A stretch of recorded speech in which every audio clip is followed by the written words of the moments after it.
மாலையில் நம்முடைய சிந்தைக்காக நீதிமொழிகள் 13வது அதிகாரம் எடுத்துக்கொள்ளலாம். நீதிமொழிகள் 13வது அதிகாரம். கடந்த வாரத்தில் 20 வசனங்கள் வரைக்கும் நம்ம பார்த்தோம். அடுத்து இருக்கிற வசனங்களே நம்ம விரைவாக நம்ம பார்க்கலாம். அநேக ஆலோசனைகள், வித்தியாசமான காரியங்களை ஆண்டவர் அந்த பகுதியில் சொல்லிக்கொண்டே வருகிறார். நாம் அறிந்து கொள்ள வேண்டியது, தெரிந்திருக்க வேண்டிய காரியங்கள். 21வது வசனத்தை நான் வாசிக்கிறேன். பாவிகளை தீவினை தொடரும், நீதிமான்களுக்கோ நன்மை பலனாக வரும்.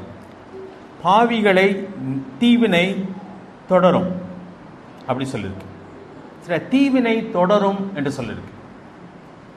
யாரை தொடரும் என்று சொன்னால், தவறான வழிகளை பின்பற்றுகிறவர்கள் பாவிகள் சொல்லப்படும். பாவிகள் யார் என்று சொன்னால், எல்லாருமே பாவின்னு தான் வேதம் சொல்லுகிறது. ஆனால் அதே வேளையில் தேவனுக்கு தொடர்ந்து கீழ்ப்படியாமல் தங்கள் சொந்த வழிகளில் போகிறவர்கள் யாராக இருக்கிறாங்க? வேதம் பாவின்னு சொல்லி. பாவம் என்றால் என்ன என்று சொல்லி கேள்வி கேட்டால், சட்டத்தை மீறுவதே பாவம். செய்யாதே என்று சொல்லி ஆண்டவர் சொல்லும் பொழுது அதை ஒருவன் மீறுவானால் அதுதான் பாவம். அப்படியானால் தேவன் சொல்லுகிறதற்கு மாறாக ஒரு மனிதன் செய்யும் பொழுது, தேவன் செய் என்று சொல்லும் பொழுது செய்யாமல் இருப்பது, செய்யாதே என்று சொல்லும் பொழுது செய்வது. சரியா? கமிஷன் அண்ட் ஒமிஷன் சொல்லுவாங்க. அதாவது செய்ய வேண்டிய காரியத்தை செய்யாமல் போவது என்னதான் குற்றம்,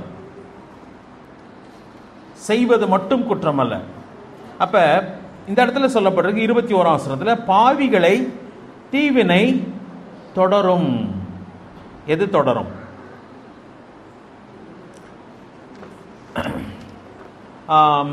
எண்ணாகமம் 32வது அதிகாரம் எடுத்துக்கலாம். சில வசனங்கள் அப்படியே வாசிட்டே இருப்போம். நான் அந்த வசனத்தை நம்ம நல்லா புரிஞ்சுக்கணும். சரியா? எண்ணாகமம் 32வது அதிகாரம். ஆண்டவர் இஸ்ரவேல் ஜனங்களிடத்திலே சொல்லுகிற ஒரு காரியம். 23வது வசனத்தை நான் வாசிக்கிறேன். எண்ணாகமம் 32:23.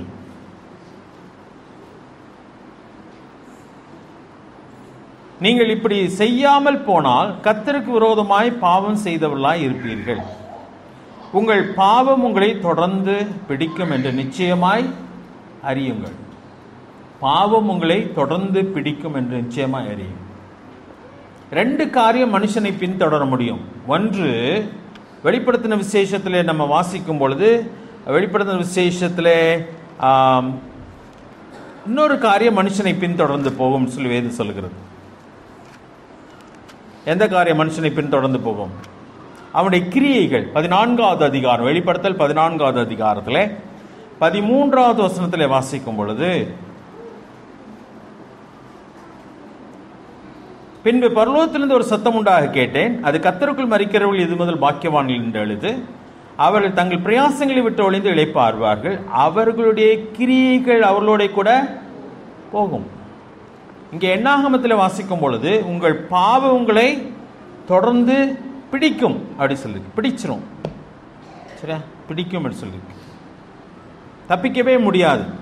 அதே போல நான் செய்த கிரியைகள், ஆண்டவருக்காக வாழ்ந்த வாழ்க்கை ஒரு பொழுதும் மறக்கப்படுவது இல்லை. அதை கொரிந்தியர்ல சொல்லும் பொழுது, சகோதரரே உங்கள் பிரயாசங்கள் அப்படி சொல்றார். பிரயாசனத்தை என்ன பண்ணிடாதீங்க, வெற்றாதீங்க. சரியா? 1 கொரிந்தியர் 15வது அதிகாரம் 28ஆம் வசனத்தில், நீங்கள் படுகிற பிரயாசம் விருதாவாயிராது என்று அறிந்து நீங்கள் உறுதிப்பட்டவர்களாயும் அசையாதவர்களாயும் கர்த்தருடைய கிரியில் எப்பொழுதும் பெருகிறவர்களாயும் இருப்பீர்களாக. 1 கொரிந்தியர் 15 கடைசி வசனம். இப்ப 2 காரியம், அதுதான் நீதிமொழியிலே 13வது அதிகாரத்தில் வாசிக்கிறோம். பாவிகளை தீவினை தொடரும், நீதிமான்களுக்கோ நன்மை பலனாக வரும். பின்தொடரும். ரொம்ப முக்கியமான ஒரு காரியம். ஆதியாகமம் 4வது அதிகாரம் 7ஆம் வசனத்தில் காயின்ட்ட ஆண்டவர் சொல்கிறார், நன்மை செய்தால் மேன்மை இல்லையோ, நன்மை செய்யாதிருந்தால் பாவம் எங்க இருக்குமா? வாசற்படியிலே படுத்திருக்கும் சொல்றார். அப்போ உன்னை விட்டு போகாது, உன்னை பிடிக்கும் அப்படி சொல்ற. உன்னை பிடிச்சிடும், தப்பிக்கவே முடியாதுங்க. நம்ம எந்த வழியை தெரிந்து கொள்கிறோம். அதாவது வினை விதைத்தவன் வினை இருப்பான், திணை விதைத்தவன் எதை விதைக்கிறோமோ அதை நிச்சயமா ஏற்படும் சொல்லி வேதம் நமக்கு தெளிவாய் சொல்கிறது. இப்ப பாவம் நிச்சயமா நம்மளை பிடிக்கும். ஆண்டவருக்காய் செய்கிற கிரியைகள் உலகம் மறந்தாலும் நானே மறந்தாலும் அது என்னை பின்தொடரும். தேவன் என்னை சரியான நாளிலே பலன் கொடுப்பார். சங்கீதம் 1:4 பார்த்தீங்கன்னா, துன்மார்க்கன் எப்படி இருப்பான்? பதரை போல் இருப்பான். பார்க்க ஏராளமா பெருசா இருக்கும். ஆனா பதர் என்ன ஆயிரும்? காற்று பறக்கடிக்கும் பதர்ன்னு சொல்லியிருக்கு. சங்கீதம் 1:4 காற்று பறக்கடிக்கும் பதரை போல் இருப்பான். ஆனா பதர் நிறைய தெரியும், ஆனால் அது காற்று அடிச்சிச்சுன்னா இல்லாம போயிடும். அதே 37வது சங்கீதத்தில் பார்த்தீங்கன்னா, அவன் அறுப்புண்டு போவான், இன்னும் கொஞ்ச காலம்தான், அவனை உற்று விசாரித்தாலும் அவன் அங்கே இல்லை அப்படி சொல்லியிருக்கு. அதான் அவனுக்கு கிடைக்கிற பலன். அவன் பாவம் அவனை அழிச்சிரும், அவன் பாவம் அவனை ஒன்றுமில்லாமல் ஆக்கிரும், அவனை பிடிச்சிரும். அதான் சொல்லப்படுறது. அதனால ஆண்டவர் நமக்கு சொல்லுகிற ஒரு காரியம் என்ன சொன்னா, எதை நீங்க பின்பற்றிடாதீங்க, துன்மார்க்கமான வழியை பின்பற்ற வேண்டாம். அதே நீதிமொழிகளில் பின்னாடி நீங்க வந்தீங்கன்னா 23வது அதிகாரம் 17ஆம் வசனத்தில் பார்த்தீங்கன்னா, உன் மனதை பாவிகள் மேல் பொறாமை கொள்ள விடாதே. அவன் நல்லா இருக்கானே, அவன் நல்லா இருக்கானே, அவன் இவ்வளவு தப்பு பண்றான், அவன் நல்லா இருக்கான், அவன் தப்பு பண்றான், கொள்ளடிக்கிறான், நல்லா இருக்கான், நல்லா இருக்கான், அப்படியே நம்ம சொல்லிட்டே இருந்தோம்னா என்ன பண்ணிடுவோம்னா, நம்மளும் அதே காரியத்தை செய்ய ஆரம்பிப்போம். தவறை ஒன்று மனசில் எழுதிக்கணும், அவன் கொஞ்ச நாள் தான் நல்லா இருப்பான், அதுக்கப்புறம் இல்லாமல் போய்விடுவான். நம்ம தமிழ்நாட்டில் இப்போ நடந்துட்டு இருக்கிறத பார்த்துட்டே இருக்கும். அதாவது ஆண்டவர் சிலருக்கு நியாய தீர்ப்பை அங்கே வச்சிருக்கிறார் நரகத்தில், சிலருக்கு பூமியிலே அவங்களுக்கு என்ன கிடைச்சிருது, வாங்கி கட்டிடுவாங்க. யாருமே தப்பிக்க முடியாதுங்க, அது தேவனுடைய நியாயத்தீர்ப்பு. தேவன் அதை செய்கிற அவராக இருக்கிறார். நீதிமானுக்கு சமாதானம் கிடையாதுன்னு சொல்லியிருக்கு. யோசித்து பாருங்களேன், யாருக்கு இன்னைக்கு சமாதானம் இருக்குது? கோடி கோடியாக வச்சிருக்கிறவனுக்கு ஓடி ஒளிஞ்சிட்டு தான் இருக்கிறாங்க. அடுத்து என்ன நடக்குமோன்று தெரியாது. இன்னைக்கும் இல்லை, அவங்க என்றைக்குமே சமாதானம் கிடையாது. ரைடு நடந்தால் தான் சமாதானம் இல்லைன்னு கிடையாது, என்றைக்குமே அவங்களுக்கு என்ன கிடையாது, சமாதானம் கிடையாது. அவங்க ஓடி ஒளிஞ்சு என்ன நடக்குமோ ஏது நடக்குமோ, எப்படி அதை பாதுகாக்கிறது, யார்கிட்ட போய் சொல்லலாம், யார்கிட்ட போய் எங்கிட்ட கொடுக்கலாம், கேஸ் போட்டுருவாங்களோ என்ற ஒரு பயம் இருந்துகிட்டே இருக்கும். ரவுடிகளாக இருக்கிறவனுக்கு 10 பேர் பின்னாடி இருந்தால் தான் அவனால் ரோட்டில் நடந்தே போக முடியும். காரணம் அவனுக்கு என்ன கிடையாது, தைரியம் கிடையாது. நம்ம ராத்திரியில் 10 மணி கூட தைரியமாக நடந்து போவோம், நம்மளுக்கு ஒன்றும் பயமே கிடையாது. ஆனால் வீர வாள்லாம் கொடுத்துட்டு அவன் தனியாக என்ன பண்ண முடியாது, நடந்து போக முடியாது. காரணம் அவனுக்கு சமாதானம் கிடையாது, பயம். பாவம் அவனை ஒரு நாள் பிடிக்கும் என்பது அவனுக்கு தெரியும். இப்போ 17வது அதிகாரம் பாருங்க, நீதிமொழிகள் 17வது அதிகாரத்தில் இன்னொரு வசனம் வாசிக்கலாம். நீதிமொழிகள் 17வது அதிகாரம் 13வது வசனம். நன்மைக்கு தீமை செய்கிறவன் எவனோ அவன் வீட்டை விட்டு தீமை நீங்காது. இதெல்லாம் நமக்கு தெரிஞ்சிருந்துச்சுன்னா நம்ம நிச்சயமாக பயப்படுவோம். எதை செய்யறதுக்கு பயப்படுவோம்னா, தீமை செய்வதற்கு பயப்படுவோம். அது அது நம்மை அழிக்கும். பிசாசு அதாவது ஏவாள்கிட்ட போய் பிசாசு சொல்கிறான், நீ இந்த பழத்தை சாப்பிட்டா எப்படி இருப்ப, ஆண்டவரை போல மாறிடலாம், தேவனை போல் இருப்பான்னு சொல்கிறான். போய் சொல்லிட்டான். அது வரைக்கும் தேவனை போல தான் இருந்தாள்.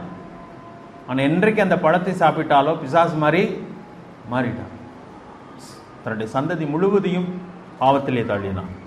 அதனால் என்றைக்குமே பாவம் நமக்கு நன்மை செய்யவே செய்யாது, அது நம்மை அழித்து விடும், அறுப்புண்டு போவார்கள்.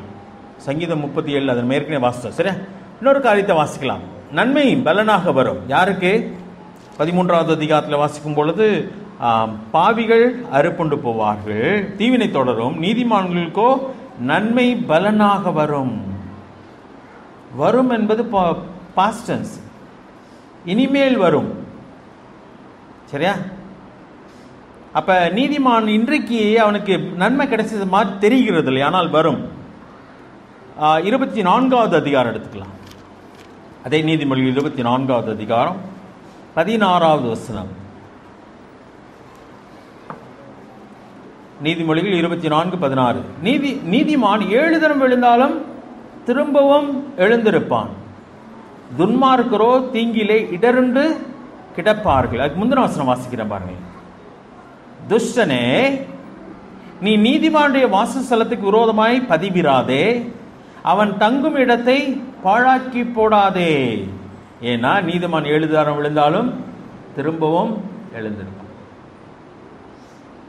அங்க 15 வசனம் யாருக்கு சொல்லப்பட்டிருக்கு? துஷ்டனுக்கு சொல்லப்பட்டிருக்கு.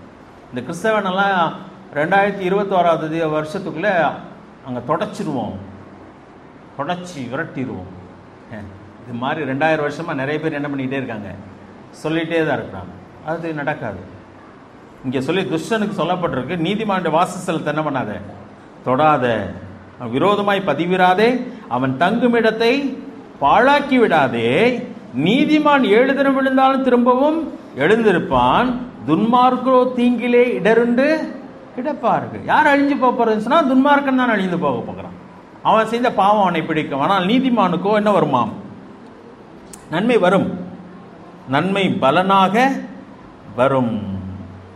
37ஆம் சங்கீதம், சங்கீதம் 37 நம்ம வாசித்த அதே சங்கீதத்தில் 25ஆம் வசனத்தை பாருங்க. நான் இளைஞனாக இருந்தேன், தாவீது சொல்லுகிற காரியம், முதிர் வயதுமுள்ளவனும் ஆனேன், ஆனாலும் நீதிமான் கைவிடப்பட்டதையும் அவன் சந்ததி அப்பத்துக்கு இறந்து இறந்து திரிந்ததையும் நான் காணவில்லை. உன்னை மட்டும் நான் பார்த்ததே இல்லை, எனக்கு இப்போ வயசாயிருச்சு, நான் சின்ன வயசுலேருந்து உன்னை மட்டும் பார்த்ததில்லை. என்னன்னு சொன்னால், நீதிமானும் கைவிடப்பட்டதையும் அவன் சந்ததி சாப்பாட்டுக்கு இல்லாமல் திரிந்ததையும் நான் பார்த்ததில்லை, காணவில்லை. நீதிமான் என்றைக்குமே இல்லை. நீதிமான் பனையை போல் செழிப்பான். இந்த அதிகாரம் சொல்லும்போது நீதிமான் பூமியை சுதந்திரித்துக் கொள்வான். அவன் என்றைக்கும் 7 தினம் விழுந்தாலும் எழுந்திருப்பான். வேற மாதிரி வாழலாம், நீதிமானாக தான் வாழணும். அவனுடைய பிள்ளைகளை வாழ்வோம். இப்போ நன்மை தெரிகிற மாதிரி இல்லாட்டினாலும் சரி, என்னால் அவங்கள மாதிரி பிஸ்னஸில் வந்து பெரிய ஆளாக வர முடியல, பரவாயில்ல, நம்ம செய்கிறத என்ன பண்ணிகிட்டே இருப்போம், செஞ்சுட்டே இருப்போம். நம்ம பிள்ளைகள் நிறைய கோடி கோடியை சேர்த்து வச்சுட்டு போக முடியல, ஆனால் என் பிள்ளைகளுக்கு வேண்டியதை ஆண்டு என்ன பண்ணுவார், கொடுப்பார். தவறான வழியில் மட்டும் எதையும் சம்பாதிச்சு வச்சுட்டு போயிட்டா பிள்ளைங்க நல்லா இருப்பாங்க மட்டும் நினைக்கவே வேண்டாம். அது கிடையவே கிடையாது.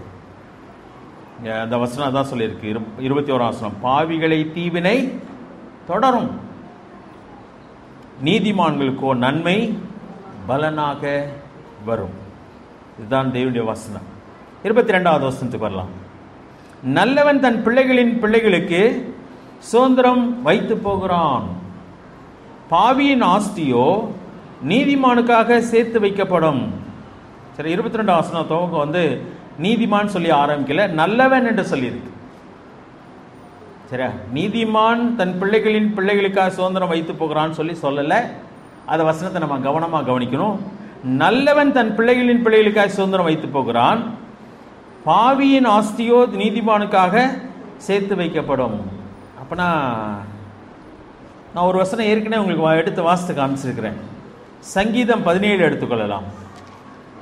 ஜீகன் பால்கு அவரை ஜெர்மன்லேருந்து கிளம்பும் பொழுது அவங்க அம்மா ரொம்ப சோமலாமல் இருந்தாங்க. இந்த ஃபிலிம் பார்த்தீங்கன்னு நினைக்கிறேன், ஞாபகம் இருக்குன்னு நினைக்கிறேன், ஏற்கனவே சொல்லியிருக்கேன். ஜீகன் பால் தமிழ் வேதாந்தத்தை மொழிபெயர்த்தவர். தமிழ்நாட்டுக்கு வரும்பொழுது அவங்க அம்மா ரொம்ப சோமலாமல் இருக்கிறாங்க. திருப்பி அம்மாவை பார்க்க முடியுமான்ற நம்பிக்கை அவருக்கு கிடையாது. அப்போ அவங்க அம்மா சொன்னது ஒரே ஒரு காரியம், மகனே, உனக்காக நான் எந்த சொத்துமே சேர்த்து வைக்கல, இந்த வேதாகம் மட்டும்தான் உனக்கு சேர்த்து வச்சிருக்கிறேன், நீ அதை எடுத்துக்கோ சொல்லி கொடுத்துட்டாங்க. பவுல் மரிக்கிறதுக்கு முன்னாடி சொல்கிறாரு, மாரிக்காலம் வருது, குளிர்காலம் வருது, என்னுடைய அங்கி அங்கே இருக்குது, நீ வரும்போது என்ன பண்ணு, எடுத்துட்டு வா.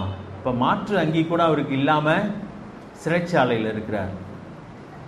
நான் என்ன சொல்ல வரேன்னு சொன்னால், ஒருவேளை நீதிமானாக இருந்தால் நம்ம நிறைய பிள்ளைகளுக்கு சேர்த்து வச்சுட்டு போகலான்னு மட்டும் நினைக்க வேண்டாம். சில நேரத்தில் இல்லாமலும் இருக்கலாம். யாருக்குமே இருக்கான்னு நான் சொல்ல வரல. ஆனால் நான் இன்றைக்கெல்லாம் நிறைய பேர் சாட்சி சொல்கிற மாதிரி உண்மை அது அல்ல. அநேக தேவனுடைய பிள்ளைகள் வறுமையிலே இருந்திருக்கிறாங்க. இன்றைக்கி வறுமை வந்து பாவம் சாபம்னு சொல்லி இன்றைக்கி பிரசங்கம் பண்ணுறாங்க. கிடையாது. நம்மளுக்கு ஆஸ்தியெல்லாம் எங்கே தான் இருக்குது, பரலோகத்தில் வைக்கப்பட்டிருக்கு, இங்கே கிடையாது.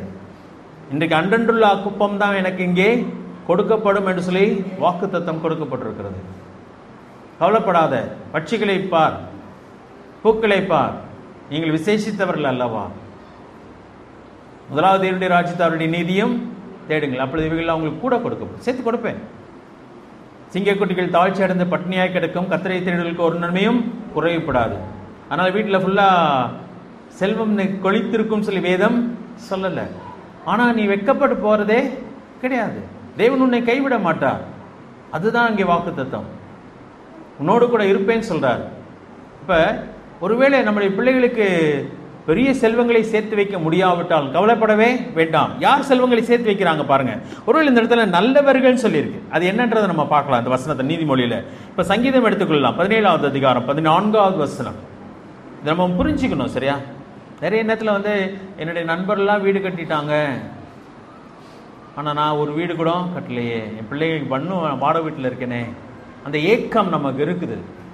சிலர் என்ன சொல்கிறாங்க, கர்த்தர் எங்களை ரொம்ப ஆசீர்வதிச்சிருக்கிறார் பதர், ஒவ்வொரு பிள்ளைக்கு நான் என்ன பண்ணிட்டேன், ஒரு வீடு கட்டிட்டேன். ஏன் கடவுளே இல்லைன்னு சொல்கிறவங்க கூட 7 வீடு வச்சிருக்கிறானே. அது அவங்களுக்கு யார் உதவி செஞ்சது? சரியா? நமக்கு இந்த உலகத்தின் ஆசீர்வாதம் வாக்குத்தத்தம் பண்ணப்படவில்லை. அதனால கொடுக்கவே மாட்டாரா? அப்படி கிடையாது. சரியா? கொடுப்பாரானால் சந்தோஷம். ஆனால் அது அல்ல நம்முடைய நோக்கம். ஆவிக்குரிய ஆசீர்வாதம் என்று வேறொன்று இருக்குது. வாசிக்கலாமா? 14வது வசனம், சங்கீதம் 17:14. மனுஷருடைய கைக்கும் இம்மையில் தங்கள் பங்கை பெற்றிருக்கிற உலக மக்களின் கைக்கும் உம்முடைய கரத்தினால் என்னை தப்புவியும். அவர்கள் வயிற்றை உமது திரவியத்தினால் நிரப்புகிறீர். யார் வயிற்ற? மேல சொல்லியிருக்க மனுஷருடைய கை, மனுஷன். அதுக்கப்புறம் இம்மையில் தங்கள் பங்கை பெற்ற உலக மக்கள் சொல்லியிருக்கு. இப்போ உலகத்தின் மக்களை பற்றி தான் இந்த வசனம் சொல்லிட்டு இருக்கு. அவர்கள் என்ன பண்றாங்களா, அவர்களுடைய வயிற்றை உமது திரவியத்தினால் நிரப்புகிறீர். அவர்கள் புத்திர பாக்கியத்தினால் திருப்தி அடைந்து தங்களுக்கு மீதியான பொருட்களை தங்கள் குழந்தைகளுக்கு வைக்கிறார்கள். யாரை பத்தி என்ன அழகான சாட்சி இல்லை? இந்த உலகத்தின் மக்களுக்கு எது வாக்குத்தத்தம் பண்ணப்பட்டிருக்கு தெரியுமா? உலக செல்வம். ஆனால் சிலர்லாம் பார்க்கும்போது நல்ல கொழுமையா இருக்காங்க, செழிப்பா இருக்காங்க. அவன் கடவுளை நம்புறது கிடையாது, நன்மை தீமையை பற்றி அவனுக்கு கவலையே கிடையாது, நீதி நியாயம் எதுவுமே கிடையாது. ஆனால் செழுமையாக இருக்கிறத பார்க்குறோம்.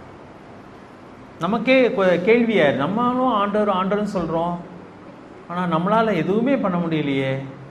அவனுக்கு எல்லாமே இருக்குன்னா அதுதாங்க சொல்லியிருக்கு. அடுத்த வசனத்தை வாசிக்கலாமா? தாவீது சொல்கிறான், நானோ, சரியா, இந்த உலகத்தின் மக்கள் போல அல்ல, நானோ நீதியில் உம்முடைய முகத்தை தரிசிப்பேன். நான் விழிக்கும் போது உமது சாயலால் திருப்தியாவேன். நீதியில் உமது முகத்தை தரிசிப்பேன். அது உலகத்தில் அவன் பார்க்கிற காரியம். நீதியில் அவருடைய முகத்தை நான் தரிசித்து வாழுகிற ஒரு வாழ்க்கை அது இந்த பூமியிலே. நான் விழிக்கும் போது, நான் மரித்து அங்கே நான் கண்களை விழிக்கும் போது, பரலோகத்திலே விழிக்கும் போது உமது சாயலால் திருப்தியா. எதையா எனக்கு திருப்தி அப்படின்னா, அவர் முகத்தை நான் தரிசிப்பது. இந்த பூமியிலே என் கண்களால் அவரை பார்க்க முடியவில்லை, ஆனால் நான் நீதியிலே நான் அவர் முகத்தை காண்கிறேன், என் தேவனை காண்கிறேன். அவர் என்னோடு கூட இருக்கிறதை நான் பார்க்கிறேன், அவர் என்னோடு கூட நடக்கிறதை பார்க்கிறேன், அவர் என்னை கைவிடாது இருக்கிறதை நான் பார்க்கிறேன். இந்த பூமியிலே அவர் முகத்தை நான் பார்க்க முடியல, ஆனால் அவர் என்னோடு கூட இருக்கிறார், அது மட்டும் எனக்கு தெரியும். ஆனால் ஒரு நாளிலே நான் இந்த பூமியிலே கண்ணை மூடி அங்கே விழிப்பேன். அப்பொழுது அங்கேயும் அவர் முகத்தை பார்த்து தான் என்ன பாவேன், திருப்தி ஆவேன். அங்க இருக்கிற தங்க தெரு முத்துக்கள், விலையேறப்பெற்ற கற்கள், அதை பார்த்து தான் சந்தோஷப்பட போறேனா? அதெல்லாம் நமக்கு ஒரு பொருட்டே இருக்காது. யார் முகத்தை தான் பார்ப்போம்? அவருடைய முகத்தை பார்த்து அங்கேயும் திருப்தி ஆகும். போதுங்க, தங்க தெரு எல்லாம் இருக்கணும்னு அவசியமே இல்லை. அது நம்ம காலுக்கு கீழே இருக்கும். அங்கேயும் இதை நம்ம இங்கேயே பழகிடணும். எனக்கு எவ்வளவு செல்வம் இருக்கு, அது ஒரு பொருட்டே கிடையாது, அது ஒரு பொருட்டு கிடையாது. அது உலக மக்களுக்குரிய ஆசீர்வாதம். சரி, முக்கியமான ஒரு காரியம். இங்கே வரலாமா? நீதிமொழிகள் 13வது அதிகாரம். நல்லவன் தன் பிள்ளைகளின் பிள்ளைகளுக்கு சுதந்திரம் வைத்து போகிறான். அதாவது 13வது அதிகாரம் 22வது வசனம் வாசிக்கிறேன். நல்லவன் தன் பிள்ளைகளின் பிள்ளைகளுக்கு சுதந்திரம் வைத்து போகிறான், பாவியின் ஆஸ்தியோ நீதிமானுக்காக சேர்த்து வைக்கப்படும். முதல் காரியத்தை பார்க்கலாம். நல்லவன் தன் பிள்ளைகளுக்கு சுதந்திரம் வைத்து போகிறான். 11ஆம் வசனம் பாருங்க, அதே அதிகாரம் 11வது வசனம். வஞ்சனையால் தேடின பொருள் குறைந்து போம், கைப்பாடாய் சேர்க்கிறவனோ விருத்தி அடைவான். அப்ப இந்த உலகத்துல உலகத்தின் மக்கள் சரியா உழைச்சி சிலர் சம்பாதிச்சு பிள்ளைகளுக்கு 4 காசு என்ன பண்ணிட்டு போறாங்க, வச்சுட்டு போறாங்க. அது பிள்ளைகளுக்கு பிரயோஜனப்படுமா படாதா? அது படும். நல்லா புரிஞ்சுக்கோங்க. உழைச்சி கஷ்டப்பட்டு சேர்த்து 4 காசு வச்சுட்டு போறாங்க பிள்ளைகளுக்கு, அது பிள்ளைகளுக்கு ஆசீர்வாதமா இருக்கும். ஆனால் பாவிகளோ, அப்ப அவங்க யாரு? அநியாயமாய் பொருளை சம்பாதித்தவர்கள், கொள்ளையடித்தவர்கள், மற்றவர்களை உரிந்தவர்கள், நியாயமில்லாத வழியிலே சம்பாதித்து குவித்து வைத்தவர்கள், இவர்களை பொறுத்தவரை அங்கே சொல்லுகிறார். அதுதான் அந்த அந்த வசனத்துடைய உண்மையான அர்த்தம். சரியா? அதனால தான் 22 துவக்கம் எப்படி இருக்குன்னா, நீதிமான் தன் பிள்ளைகளுக்கு சுதந்திரம் வைத்து போகிறான்னு சொல்லி வசனம் சொல்லல. என்ன சொல்லியிருக்கு? நல்லவன். நல்லவனா நியாயமான ஒரு மனிதன், உலகத்தின் மனிதன், நியாயமான மனிதன் தன் பிள்ளைகளின் பிள்ளைகளுக்கு சுதந்திரம் வைத்து போகிறான். பாவியின் ஆஸ்தியோ நீதிமானுக்காக சேர்த்து வைக்கப்படும். எந்த நீதிமான்? நான் கூட யோசிப்பேன், எங்கேயா இருக்கா அந்த பாவி? நமக்கு அது மிச்ச மீதியெல்லாம் கிடைக்குமான்னு தெரியல. அது ரொம்ப வித்தியாசமான ஒரு காரியம். 28வது அதிகாரம், அதே நீதிமொழிகள் 28வது அதிகாரம். நல்லா கவனிச்சுவாங்க. ரொம்ப அற்புதமான வேதாகம், நமக்கு அவ்வளோ காரியங்களை கற்றுக் கொடுக்கிறது. நீதிமொழிகள் 28வது அதிகாரம் 8வது வசனம் வாசிக்கிறேன். அநியாய வட்டியினாலும் ஆதாயத்தினாலும் தன் ஆசையை பெருக பண்ணுகிறவன் தரித்திரர் பேரில் இறங்குகிறவனுக்காக அதை சேகரிக்கிறான். யாருக்காக சேர்த்து வைக்கிறானா? தரித்திரருக்கு இறங்கு. இதே நீதிமொழிகளில் இன்னொரு வசனம் இருக்குல்ல, ஏழைக்கு இறங்குகிறவன், 19வது அதிகாரம் 17ஆம் வசனம், ஏழைக்கு இறங்குகிறவன் கர்த்தருக்கு கடன் கொடுக்கிறான், அவன் கொடுத்ததை அவர் திரும்ப கொடுப்பான். இங்கே சொல்லியிருக்கு, அநியாய வட்டியினாலும் ஆதாயத்தினாலும் தன் ஆஸ்தியை பெருக பண்ணுகிறவன் தரித்திரர் பேரில் இறங்குகிறவனுக்காக அதை சேகரிக்கிறான். அப்ப ஒன்று புரிஞ்சுக்கோங்க, நல்லவன் நியாயமானபடி சம்பாதிக்கிறவன் யாருக்கு வச்சுட்டு போறான்? பிள்ளைகளுக்கு வச்சுட்டு போறான். அநியாயமாய் சம்பாதிக்கிறவன் யாருக்கு வச்சுட்டு போகல? பிள்ளைக்கு வச்சுட்டு போகல. நல்லா புரிஞ்சுக்கணும். அதுதான் பைபிள் சொல்லுது. அவன் வேறு யாருக்கோ வச்சுட்டு போறான். அந்த பொருளுக்காக நம்ம ஆசைப்பட வேணாம். ஆண்டவர் அதை எடுத்து யாருக்கோ கொடுப்பான். இன்னொரு வசனம் வாசிக்கலாமா? யோபுவின் புஸ்தகம் 27வது அதிகாரம். Sorry, I am not able to speak in English. Okay Manoj. யோபு 27வது அதிகாரம் வசனம் வாசிக்கலாம். 16, 17 வசனங்கள் வாசிக்கலாம். எல்லாரும் எடுத்துக்கோங்க. அழகான வசனம். யோபு 27, 16, 17. அவன் புழுதியை போல பணத்தை குவித்து கொண்டாலும் மண்ணை போல வஸ்திரங்களை சவதரித்தாலும் அவன் சவதரித்ததை நீதிமான் உடுத்தி கொண்டு குற்றமில்லாதவன் அவன் பணத்தை பகிர்ந்து கொள்ளுவான். நல்லா இருக்குல்ல வசனம்? எப்படி சேர்த்து வைக்கிறானா? நம்ம ஊரு இப்ப நடக்க போறது அப்பயே தெரியுமோ? 16ஆம் வசனம், புழுதியை போல பணத்தை குவித்து வைக்கிறான், மண்ணை போல வஸ்திரங்களை சவதரிக்கிறான். ஆனா அது அவனுக்கு கிடையாதான். அவன் சவதரித்ததை நீதிமான் உடுத்தி கொண்டு குற்றமில்லாதவன் பணத்தை பகிர்ந்து கொள்ளுகிறான். நிச்சயமா, அதாவது நியாயமாய் உழைப்பவன் பிள்ளைகளுக்கு 4 காசு வச்சுட்டு போகலாம், மிச்சவங்களுக்கு கிடையாது. இன்னொரு வசனம் வாசிக்கலாமா? பிரசங்கியின் புஸ்தகம், நமக்கு தெரிந்த வசனம் தான் அது, வாசிக்கலாம். பிரசங்கியின் புஸ்தகம் 2வது அதிகாரம் 26வது வசனம். பிரசங்கி 2வது அதிகாரம் 26வது வசனம். தேவன் தமது பார்வைக்கு நல்லவனாய் இருக்கிறவனுக்கு ஞானத்தையும் அறிவையும் இன்பத்தையும் அளிக்கிறார். சரியா? நல்லா புரிஞ்சுக்கோங்க. தேவன் தன் பார்வைக்கு நல்லவனாய் இருக்கிறவனுக்கு என்ன கொடுக்கிறாராம்? செல்வம், தங்கம், வெள்ளி, பொண்ணு அப்படிலாம் சொல்லலை. என்ன சொல்றாரு? ஞானத்தையும் அறிவையும் இன்பத்தையும். சரி, அந்த அதை அனுபவிக்கிற அந்த சந்தோஷத்தை கொடுக்கிறார். ஞானம், அறிவு, இன்பம், அது ரொம்ப அற்புதமானது. பாவம் செய்கிறவனுக்கோ, யார் பாவின்னு சொல்லிட்டேன் இல்லையா? பாவம் செய்கிறவனுக்கோ தமது பார்வைக்கு நல்லவனாய் இருக்கிறவன் வசமாய் வைத்துவிட்டு போகும் பொருட்டு சேர்த்து குவித்து வைக்கும் தொல்லையை அவர் நியமித்திருக்கிறார். இதுவும் மாயும் மனதுக்கு சஞ்சலமாய். அப்ப பாவிக்கு கொடுக்கப்பட்ட வேலை என்ன? சேர்த்து குவித்து வைக்கிறது. நல்லவனுக்கு கொடுக்கப்பட்ட கிருபை என்ன? ஞானம், அறிவு, இன்பம். நிறைய சேர்த்து குவிச்சு வச்சுக்கிறேன்னு யாரும் சொல்லாதீங்க, அது பெரிய உங்களுக்கு இல்லை, அது வேறையா இருக்கும். யாத்திராகமம் 12வது அதிகாரம். நான் என்ன வாசிக்க போறேன்னு உங்களுக்கு தெரியும். யாத்திராகமம் 12வது அதிகாரம். ஆண்டவர் ஒரு பயங்கரமான காரியத்தை சொல்றார். 35, 36 வாசிக்கலாம். மோசே சொல்லி இருந்தபடி, அதாவது எந்த அதிகாரம்? யாத்திராகமம் 12:35. மோசே சொல்லி இருந்தபடி இஸ்ரவேல் ஜனங்கள் எகிப்தியரிடத்தில் வெள்ளியுடைமைகளையும் பொன்னுடைமைகளையும் வஸ்திரங்களையும் கேட்டார்கள். கர்த்தர் ஜனங்களுக்கு எகிப்தியரின் கண்களில் தயவு கிடைக்கும்படி செய்தபடியினால் கேட்டதை அவர்களுக்கு கொடுத்தார்கள். இவ்விதமாய் அவர்கள் எகிப்தியரை கொள்ளையிட்டார்கள்.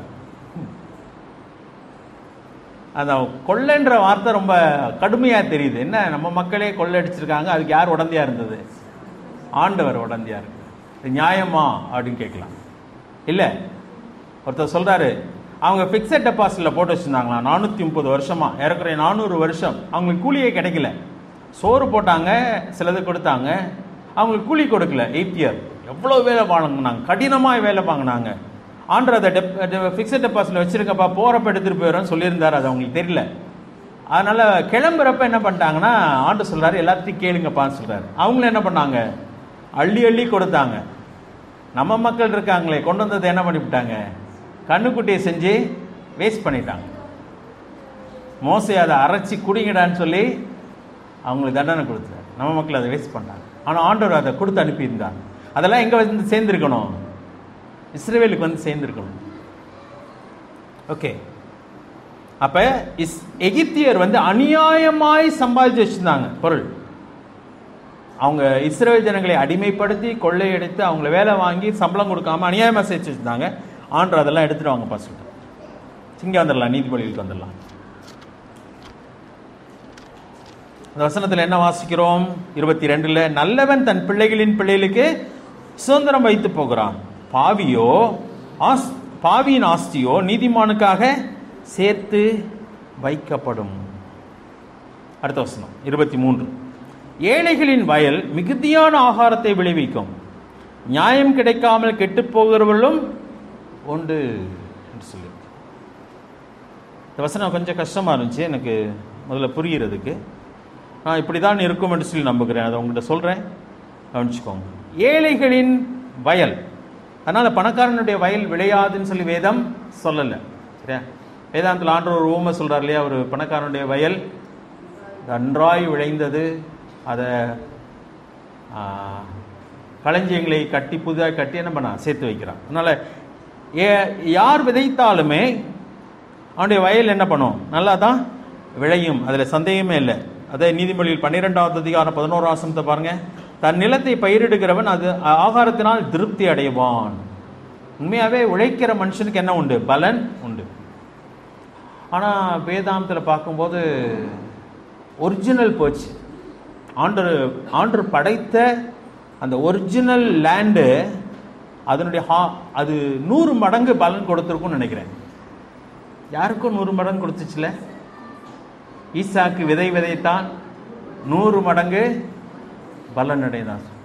ஆக்சுவல் லேண்டு, ஆண்டவர் படைத்த பூமி மனிதனுக்கு எப்படி பலன் கொடுக்கும்னா 100 மடங்கு பலன் கொடுக்கும். ஒரு 100க்கு மேலே கூட கொடுத்துக்கலாம். அப்போ ஒரு விதை விதைத்தால் எத்தனை விதை வரும்? 100 விதை வரணும். ஆனால் என்றைக்கு பாவம் வந்ததோ அன்னைக்கு என்ன ஆச்சு? முள்ளும் குறுக்கும் முளைப்பிக்கும் சொல்லிட்டார். நீ விதைப்ப, வேர்வை சிந்துவ, ஆனால் பலனை அது கொடுக்காது சொல்லிட்டார். அது பயங்கரமாயிடுச்சு. ஆனால் மனுஷன் உண்மையாய் உழைப்பானானால் தான் 12-11 வாசம். தன் நிலத்தை பயிரெடுக்கிறவன் ஆகாரத்தினால் திருப்தி அடைவான். நிலம் மனுஷனுக்கு தேவையான ஆகாரத்தை கொடுக்கும். அது தேவனுடைய சட்டம். அப்போ ஒரு மனுஷன் உழைப்பானால் வயல் மிகுதியான ஆகாரத்தை கொடுக்கும் என்று சொல்லியிருக்கு. அதே வேளையிலே அடுத்த பாயிண்ட் சொல்லப்பா, நியாயம் கிடைக்காமல் கெட்டு போகிறவளும் உண்டு அப்படி சொல்லியிருக்கு. அது என்ன? நான் நினைக்கிறேன் அது என்னன்னு சொன்னா, விதைக்கிறவன், வேதாந்தத்தில் பவுல் சொல்லும் பொழுது, நான் நட்டேன், அப்போலோ நீர் பாய்ச்சினான், தேவனை விளை செய்கிறவர். விவசாயி ஒன்றை புரிந்து கொள்ள வேண்டும், தன்னால் எதை கொண்டு வர முடியாது, விளைச்சலை கொண்டு வர முடியாது. யார் தான் ஆசீர்வதிக்கணும்? தேவன் தான். யாக்கோபுல வாசிக்கும் போது சிலர் என்ன சொல்றாங்க, நாங்கள் இந்த பட்டணத்துக்கு போய் ஒரு வருஷம் தங்கி அங்கே நாங்கள் வியாபாரம் பண்ணி அப்படின்னு சொல்றாரு. அப்படிலாம் சொல்லக்கூடாதுன்னு சொல்லிட்டார் ஆண்டவர். வாசிக்கலாம் அந்த பகுதியை. யாக்கோபு எடுத்துக்கோங்களேன்.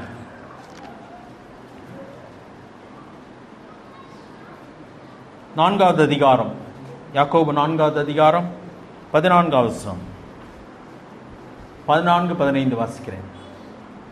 நாளைக்கு நடப்பது உங்களுக்கு தெரியாதே, உங்கள் ஜீவன் எப்படிப்பட்டது, கொஞ்ச காலம் தோன்றி பின்பு தோன்றாமல் போகிற புகையை போல் இருக்கிறது. அப்படின்னா உங்க வாழ்க்கை உங்களுடைய கண்ட்ரோல்ல இல்லை. என் வாழ்க்கை, என் ஜீவன் என் கையில் இல்லை. நான் பிளான் பண்ற வரையும் எல்லாம் நடக்கும்னு சொல்லி எதிர்பார்க்கவே முடியாது. அதை நம்ம முதல்ல புரிஞ்சுக்கணும். சரியா? நாளைக்கு நடப்பது உங்களுக்கு தெரியாதே, உங்கள் ஜீவன் எப்படிப்பட்டது, கொஞ்ச காலம் தோன்றி தோன்றாமல் போகிற புகையை போல் இருக்கிறதே. 15வது வசனம், ஆதலால் அப்படி இருக்கிறதுனால ஆண்டவருக்கு சித்தமானால் நாங்களும் உயிரோடு இருந்தால் இன்னென்னதை செய்வோம் என்று சொல்ல வேண்டும். நம்ம சொல்லும் போதே நம்ம பிளான் பண்ணலாமா? தாராளம் பண்ணலாம். பிளான் பண்ணணும். இங்கே போய் நம்ம ஒரு வருஷம் தங்கி இதெல்லாம் நம்ம செய்யலாமா அப்படின்னு பிளான் பண்ணணும். ஆனால் பிளான் பண்ணும்போது யாராவது நம்ம சேர்த்துக்கணும்? ஆண்டவரே நான் இப்படியெல்லாம் பிளான் பண்ணுகிறேன், உமக்கு சித்தமான அந்த காரியத்தை என்ன பண்ணுங்க, வாக்கிய பண்ணுங்க. அதுதான் முக்கியமான ஒரு காரியம். ஆனால் சிலர் எப்படி சொல்றாங்க? 13ஆம் வசனத்தை வாசிக்கலாம். அதே அதிகாரம் 13ஆம் வசனம் எப்படி சொல்றாங்க? நாங்கள் இன்றைக்கு அல்லது நாளைக்கு இன்ன பட்டணத்திற்கு போய் அங்கே ஒரு வருஷம் தங்கி வியாபாரம் செய்து சம்பாத்தியம் பண்ணுவோம் என்கிறவர்களே கேளுங்கள் சொல்லி ஆண்டவர் சொல்றார். அங்க யாருக்கு இடம் இல்லை? ஆண்டவருக்கு இடம் இல்லை. இந்த ஐஸ்வர்யமான ஒரு மனுஷன் நிலம் நன்றாய் விளைந்தது இல்லையா, விளைச்சது தேவன் என்பதை அவன் மறந்து போனான். மறந்துட்டு சொல்றான், என் ஆத்துமாவே புசித்து குடித்து பூரிப்பாயிரு. நல்லா என்ஜாய் பண்ணலாம். அங்கே ஆண்டவருக்கு அவன் இடம் கொடுக்கல, ஆண்டவரை நோக்கி பார்க்கல, கொடுத்தவரை நோக்கி பார்க்கல. தனக்கு கிடைச்சதுனால வாழ்ந்துருவோம், அநேக நாட்கள் வாழ போகிறோம், அநேக நாட்கள் என்ஜாய் பண்ண போகிறோம் சொல்றான். மூடனே, இன்றைக்கு ராத்திரியிலே உன் ஜீவன் உன்னை விட்டு எடுத்துக்கொள்ளப்படுமால் நீ சேர்த்து வைத்தவைகள் யாருடையதான் சொல்லி கேட்கிறேன். ஆண்டவரை இன்க்ளூட் பண்ணணும். அதுதான் நினைக்கிறேன் நான். அந்த நீதிமொழியில் 13வது அதிகாரத்தில் ஆண்டு சொல்கிறார், ஏழைகளின் வயல், அது பணக்காரனோ ஏழையோ, அவனுடைய வயல் மிகுதியான ஆகாரத்தை விளைவிக்கும். ஆனால் நியாயம் கிடைக்காமல் கெட்டு போகிறவளும் உண்டு. நல்லா விதைச்சேன் பிரதர், நல்லா தான் பிரதர் வளர்ந்துச்சு, ஆனால் என்ன இல்லை, ஒன்றுமே இல்லை பிரதர், செலவழிச்சது கூட வரல, அப்படியே போயிடுச்சு. எல்லாம் பதிலே சொல்ல முடியல. எல்லாம் பூ பூத்துருச்சுங்க, காய் காய்ச்சிருச்சு, ஆனால் அந்த கல்மழை பெஞ்சிச்சுன்னா எல்லாம் உழுந்துரும். வாழை எல்லாம் தார் விட்டுருச்சு, திடீர்னு ஒரு காத்தடிச்சு எல்லாமே சாஞ்சிருச்சு. எத்தனையோ பேருடைய வேதனைகள் நம்ம பார்க்குறோம். சரி, அது விவசாயிகளை மட்டும் யோசிக்க வேண்டாம். நம்முடைய வாழ்க்கை யார் கையில் தான் இருக்கு? தேவனுடைய கருத்தில் இருக்கு. நம்முடைய பிள்ளைகளுடைய வாழ்க்கை, பிள்ளைகளின் எதிர்காலம் யார் கையில் இருக்குது? தேவனுடைய கருத்தில் இருக்கு. நான் பணத்தை மட்டும் சேர்த்து வச்சுட்டா என் பிள்ளைங்க 8 தலைமுறைக்கு சேர்த்து வச்சுட்டேன் சூப்பராக இருப்பாங்கன்னா அது கிடையாது, கிடையாது. தெய்வன் தான் நம்முடைய வாழ்க்கையை வாழ வைக்க முடியும். பணம் சேர்த்து வைக்க கூடாதா? தாராளம் சேர்த்து வைக்கலாம், தப்பு இல்லை. பிள்ளைகளுக்கு தேவையான நம்ம என்ன பண்ணலாம்? சேர்த்து, அநியாயமாக சேர்த்து வைக்க வேண்டாம். எல்லாத்தையும் உங்களுக்கே சேர்த்து வைக்காத வேண்டாம். தேவனுடையதை தேவனுக்கும், ராயனுடையதை ராயனுக்கும் சேர்த்து கொடுக்கணும். எல்லாம் கரெக்டாக போகணும், டிவைட் பண்ணி ஆகணும். ஆண்டவர் கொடுக்க வேண்டியதை கொடுத்தாகணும், அதை வஞ்சிக்கவே கூடாது. இதே போல் நான் அடிக்கடி சொல்லுவேன், ஏழைகளுக்கு கொடுக்க வேண்டியதை ஏழைகளுக்கு கொடுக்கணும். அது ஒரு பங்கு போயிட்டே இருக்கணும். என் பிள்ளைகளுக்கு சேர்த்து வைக்கிறதையும் சேர்த்து வைக்கலாம். நியாயமாய் செய்யும் பொழுது ஆண்டவர் அதை ஆசீர்வதிக்கிறார். ஆனால் அநியாயமாய் ஒரு காரியத்தை சேர்த்து வைக்கும் பொழுது அது நம்ம பிள்ளைகளுக்கு ஆசீர்வாதமாய் இருக்காது, சாபமாய் மாறிப்போம். அதுதாங்க 23 வசனத்தினுடைய அர்த்தம். ஏழைகளின் வயல் மிகுதியான ஆகாரத்தை கொடுக்கும். ஒரு கஷ்டப்பட்ட மனுஷன், நான் இந்த சரவணா ஸ்டோரை பற்றி கூட கேள்விப்பட்டேன். அவங்க ஒரு சின்ன கடை வச்சு தான் மெட்ராஸ் போய் ஒரு கடையை வச்சு ஆரம்பித்தவங்க தான் இன்றைக்கி எப்படி இருக்காங்க, பெரிய சரவணா ஸ்டோர்ஸ் இருக்கலாம். ஆண்டவர் எல்லாரையுமே ஆசீர்வதிக்கிறார். உழைக்கிறவன் ஆசீர்வதிக்கப்படுவான். உண்மையாக உழைக்கிறவனை கடவுள் ஆசீர்வதிக்கிறார். இப்போ அவங்க உண்மையாக செய்கிறாங்களான்றது அது தெரியாது நமக்கு, அது நம்முடைய பாயிண்ட் கிடையாது. ஆனால் உண்மையாக உழைக்கிறவனை கடவுள் என்ன பண்ணுகிறார்? ஆசீர்வதிக்கிறார். ஏழையின் நிலம் நன்றாக விளையும். ஏழைன்றதுனால் ஆண்டவர் அவனை மோசமாக தள்ளுறதில்லை. ஆனால் அதே நேரத்தில் நியாயம் கிடைக்காமல் இப்போ கெட்டு போர்களும் உண்டு. சரி, 24வது வசனம் முடிச்சிடலாம். பிரம்பை கையாடாதவன் தன் மகனை பகைக்கிறான், அவன் மேல் அன்பாய் இருக்கிறவனோ அவனை ஏற்கனவே தண்டிக்கிறான். பிரம்பை கையாடுதல் இன்னைக்கு அது தப்பு மாதிரி ஆயிடுச்சுல. பிள்ளை அடிக்கவே கூடாது அப்படி சொல்றான். அதனால பெரம்புல அடிச்சுக்கிட்டே இருக்கணும்ன்ற அர்த்தம் கிடையாது, வேதம் அப்படி சொல்லலை. 22வது அதிகாரம் பாங்க, 15வது வசனம். இதெல்லாம் நமக்கு தெரிந்த வசனம் தான், அடிக்கடி பார்க்குற வசனம். பிள்ளை எப்போ பார்த்தாலும் அடிச்சுட்டே இருக்கணும் அது இல்லை, கிடையவே கிடையாதுங்க. ஆனால் பிரம்பை கையாடக்கூடாதுன்னு சொல்லுகிறது தவறு, அதே புரிஞ்சுக்கணும். 22:15 பிள்ளையின் நெஞ்சின் மதியினம் ஒட்டி இருக்கும், அதை தண்டனையின் பிரம்பு அவனை விட்டு அகற்றும். சில இடத்துல பிள்ளைகளை அடிச்சு தான் ஆகணும். 23வது அதிகாரம் 13வது வசனம், பிள்ளையை தண்டியாமல் விடாதே, அவனை பிரம்பினால் அடித்தால் அவன் சாகான் அடி சொல்லி. 14வது வசனம், நீ பிரம்பினால் அவனை அடிக்கிறதுனால் பாதாளத்துக்கு அவன் ஆத்மாவை தப்புவிப்பாய். சரி, இதெல்லாம் அழகான வசனங்கள். அதான் தண்டிக்க கூடாது, பிரம்ப வச்சு அடிக்க கூடாதுன்னு சொல்லுகிறது தவறு. அடிக்க வேண்டிய இடத்துல அடிச்சுதான் ஆகணும், கண்டிக்க வேண்டிய இடத்துல கண்டிச்சுதான் ஆகணும். அப்படி இல்லைன்னு சொன்னா தன் இஷ்டத்துக்கு விடப்பட்ட பிள்ளையோ தாய்க்கு என்ன கொண்டு வருவான்? அவமானத்தை கொண்டு வருவான். அப்படிதான் வேதம் சொல்லுது. 29வது அதிகாரம் 15வது வசனம், பிரம்பம் கடிந்து கொள்ளுதலும் ஞானத்தை கொடுக்கும், தன் இஷ்டத்துக்கு விடப்பட்ட பிள்ளையோ தன் தாய்க்கு வெட்கத்தை உண்டு பண்ணுகிறான். 17வது வசனம், உன் மகனை சிச்சை செய், அவன் உனக்கு ஆறுதல் செய்வான், உன் ஆத்துமாவுக்கு ஆனந்தத்தையும் உண்டாக்கும். இப்போ வேணா கோவிச்சுக்கிறோம் பிள்ளை, ஆனால் ஒரு நாள் சொல்லும், எங்கள் அம்மா அப்பா அடித்ததுனால தான் நான் இப்படி நல்லா இருக்கேன்னு சொல்லும். அதாங்க ஆறுதல். சிலத்தில் நம்ம பிள்ளையை அடித்தா அவன் நம்மளை பகைச்சிருவானோ, நம்மளை நேசிக்க மாட்டானோ, அம்மா நேசிக்கலன்னு நினச்சிருவானோ, அப்படி தான் நினைக்க ஆரம்பத்தில் பிள்ளைங்க. ஆனால் அது பின்னாடி என்ன சொல்லும்? நல்ல வேளை நீங்கள் அடிச்சிங்க அப்படி சொல்லும். நம்ம வாழ்க்கையிலே அதானே. இப்போ வேதம் தெளிவாய் சொல்லுகிறது. 13வது அதிகாரம் 24வது வசனம், பிரம்பை கையாடாதவன் தன் மகனை பகைக்கிறான். எவ்வளோ பயங்கரமாக சொல்லியிருக்குல்ல, பகைக்கிறான்னு சொல்லி. நம்ம என்ன சொல்கிறோம்? அடிக்காமல் வளர்க்கறனால நேசிக்கிறோம்னு காட்ட விரும்புகிறோம். இல்லை, அடிக்காமல் வளர்க்குற பிள்ளையை நீங்கள் பகைக்கிறீங்க. ஏன் சொன்னால் அவன் எக்கேடு கட்டு போகிறான்னு நீங்கள் நினைக்கிறீங்கன்னு சொல்கிறார். ஆனால் அவன் மேல் அன்பாக இருக்கிறவன் அவனை ஏற்கனவே தண்டிக்கிறான். சரியா, முக்கியமான காரியம். அதனால் அடிச்சுட்டே இருக்காதீங்க, ஆனால் அதே நேரத்தில் அடிக்காமலும் இருக்காதீங்க. பிள்ளையை கோபப்படுத்தக்கூடாதுன்னு சொல்லி வேதம் சொல்லுகிறது. அதே நேரத்தில் என்ன சொல்லுகிறது? உட்காரும் பொழுதும், எழுந்திருக்கிற பொழுதும், படுத்துக்கொள்ளுகிற பொழுதும், வழியிலே நடக்கிற பொழுதும் ஆண்டவரை பற்றி என்ன பண்ணுங்க? அவனோட கூட பேசுங்க அப்படி சொல்லியிருக்கிறது. பிள்ளையோடு பேசிகிட்டே இருக்கணும். எதை பற்றி பேசணும்? ஆண்டவரை பற்றி பேசணும், அவனுடைய உண்மைகளை பற்றி பேசணும். ஏராளமான கதைகள் சொல்லப்படுற வேதாந்த சம்பவங்கள் இருக்கிறது கதைகளாக. அந்த கதைகளை அவங்களுக்கு சொல்லி அதிலிருந்து அவளுக்கு சில பாடங்களை கற்றுக் கொடுக்கணும். எங்கேயோ ஒரு தவறு நடக்கும் பொழுது அந்த தவற்றை வைத்து பிள்ளைகளுக்கு என்ன பண்ணலாம்? சொல்லிக் கொடுக்கலாம். இதெல்லாம் ஏன் நம்ம செய்கிறது கிடையாது. சில பிள்ளைங்க வெளியே போயிட்டு வந்தால் வீட்டுக்குள்ளே வந்து கெட்ட வார்த்தை பேசிடும். ஏன்னா அவங்க ஃப்ரெண்ட்ஸ் எல்லாம் பேசினா தான் அதே வார்த்தை வீட்டுக்குள்ளே வந்து பேசும். ஏன் கெட்ட வார்த்தைன்னு சொல்லிக் கொடுக்கணும். அதை பேசக்கூடாது, அப்பா அம்மா அதை பேசுறது இல்லை, நீ அதை என்ன பண்ணக்கூடாது, பேசக்கூடாது, ஏஸ்பாவுக்கு பிடிக்காதுன்றதை சொல்லிக் கொடுக்கணும். பெரிய பொறுப்புங்க பிள்ளைகள் வளர்க்குறது. ஞானமாய் வளர்க்கணும். நான் அடிக்கிறதுன்னு சொன்னால் அடிக்கிறது மட்டும் அல்ல, சரியா? குச்சி எடுத்து சாத்துறது கிடையாது. ஆனால் அதே நேரத்தில் கண்டிப்பு, தண்டனை அவசியம். அடுத்த வசனம் முடிச்சிடலாம். நீதிமான் தனக்கு திருப்தியாக புசிக்கிறான், துன்மார்க்குடைய வயிறோ பசித்திருக்கும். என்னது? நீதிமான் தனக்கு திருப்தியாக புசிக்கிறான், துன்மார்க்குடைய வயிறோ பசித்திருக்கும்.